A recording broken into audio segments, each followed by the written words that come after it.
But I have to say, it does. Certainly gives me a lot of pleasure, and I'm sure it gives Mark a lot of pleasure to think that the music's got a certain timeless quality to it. And this is, I look at music like that myself. When I'm listening to music at home, I tend to look at things from a point of view of, quality. Will it last the sort of the amount of times I'm going to listen to it? I keep coming back to the same things, and I think this happens with the Straits stuff as well to a certain degree.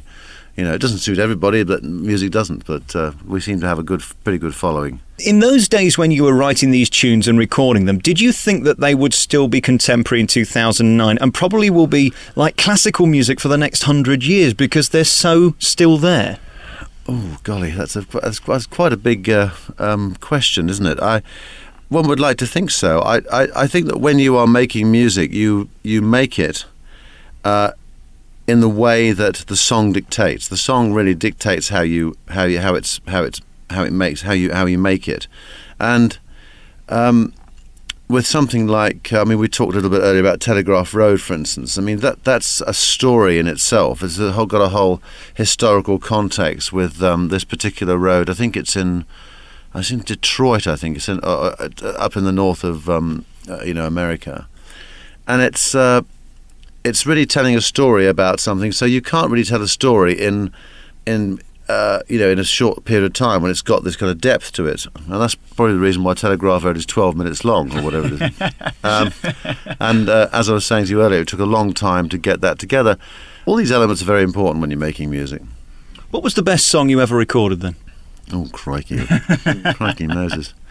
Well, I hope Mark's not listening right now. No, you can't really pick out individual songs. I've obviously got my favourites. I think that, for instance, Romeo and Juliet is probably one of the most beautiful love songs that's ever been written. And I think Money for Nothing is probably one of the just a classic track and we played it last night in Sardinia at this charity function. And as soon as you do the opening chords, it's just so recognisable. Everybody just knows what's coming up, and they just go, yes, and it has that good effect on people, which is wonderful. A lot's been written, a lot's been said about how you guys got together, and the thing I love about it is you all still seem friends. There doesn't seem to be a difficulty, although you've disbanded. Why aren't you still around today as Dire Straits? Obviously you can do this stuff as well. Yeah, it's an interesting question. I think that, as far as Mark and I were concerned, in 1993 we felt we'd reached a point where we probably couldn't take the machine any further. And we'd had a pretty good run. 17 odd years or whatever it was, which is a pretty good time for a band to A, stay together, and B, be creative. And I think we were pretty happy to say, well, let's just quit while we're ahead. And I think that's probably the reason why we stayed friends. Did that ever bother you that Mark took all the glory? No, not at all. There's it's a typical group situation. If you've got somebody who sings, plays the guitar, and writes the songs, then they're going to take the limelight. And I think initially he was quite reluctant to do that. He wasn't comfortable with it, but then he found a way of dealing with it, and dealt with it extremely well, and would communicate with people at a level where he wanted to. But that takes practice and it takes time. And within a band, and if you ask any band member this, everybody has a place and is part of a structure which makes the thing work. And it's interesting because, in the 17 odd years that he and I were together, I think we had one disagreement which lasted about 10 minutes. So that's not bad going, really. We just seemed to agree on what direction we were going on, and I was good at certain elements of the band structure, and he was comfortable doing what he did in it, and we just came together, and it wasn't a problem. Obviously, Mark's going to take all the glory because he's at the front, but how important are you to the sound on stage? What is it exactly you do? What do I do?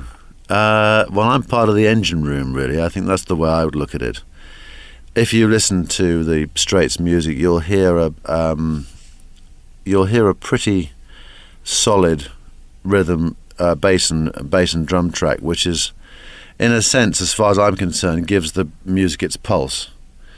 And we used to concentrate very heavily at the beginning of recordings to get that right, and that's exactly the way that I approach the situation now when I'm working with Greg and the rest of the boys. Is you get the engine room right, you get the foundation right. It's a bit like painting a picture. You get the foundation of the picture right, and then you can put something on top which makes sense. What is your favourite song if we had to play a Dire Straits song now? I think probably Brothers in Arms. That's sort of that would often bring me to tears sometimes when we were playing it, because of the emotional connections with it all and what it meant to really. I saw that as being a very important song as far as the band's relationship was concerned. Well, art, of course, is pure isolation. I mean, it's something that is for me, is a fairly essential element of my life now, and I set about becoming an artist, a proper artist, rather than just fiddling around in between tours. When we finished with the Straits in '93, and it filled a very large emotional and creative gap. And I think that they probably helped me get over the change in life, because when you've been doing something 20 years, you think, actually, what else is there? As far as you're concerned, that's your life. You don't know anything else. Touring, recording, standing up in front of people, doing interviews if you like, and all the rest of the stuff that goes with it. And suddenly, it's just everything's changed. So I immersed myself in painting, and I think that really helped me to move over the transition period. I wasn't interested in actually working with music any longer. I thought, I'm going to give myself a big break. So I concentrated on the art, and it took me about 7 or 8 years to really find my own voice. And I think my first show was in the year 2000. And I had dealers come round to the studio before that, and they say, well, you're not ready yet. In other words, it's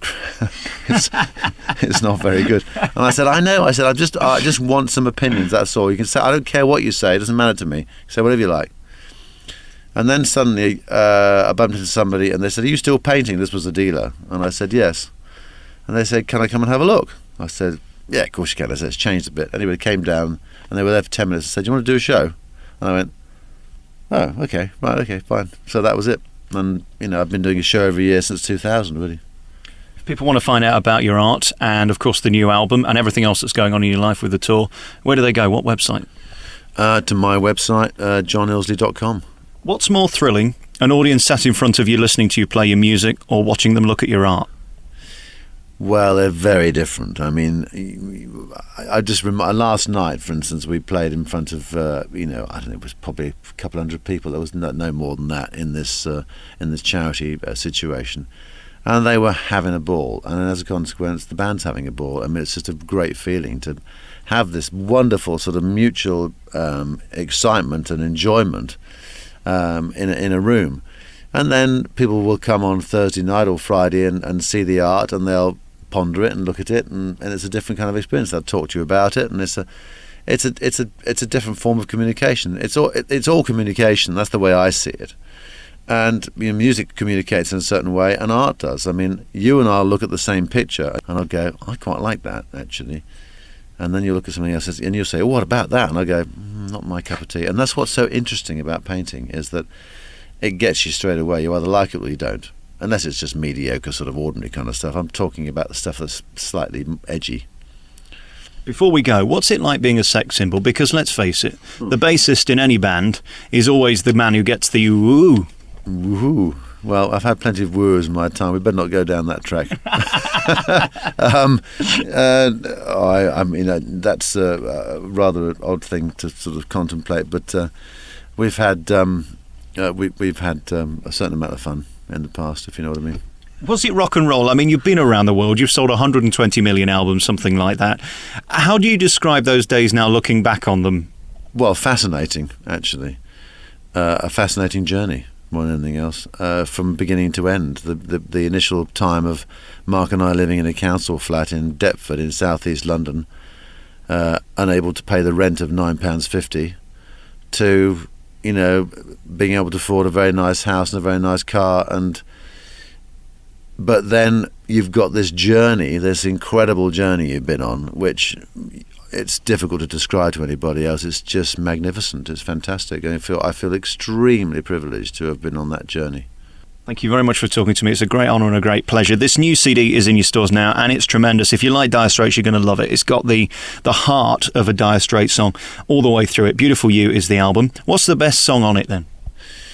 Oh gosh, that's an interesting question. I think One is a pretty good song on there, but also I'm very fond of Loving You. I think that actually, placed in the right situation, could be quite a major song. The thing about Loving You is a simple message which we've all been through, and I think if you listen to it, then most people can relate to it, and that's important in a song.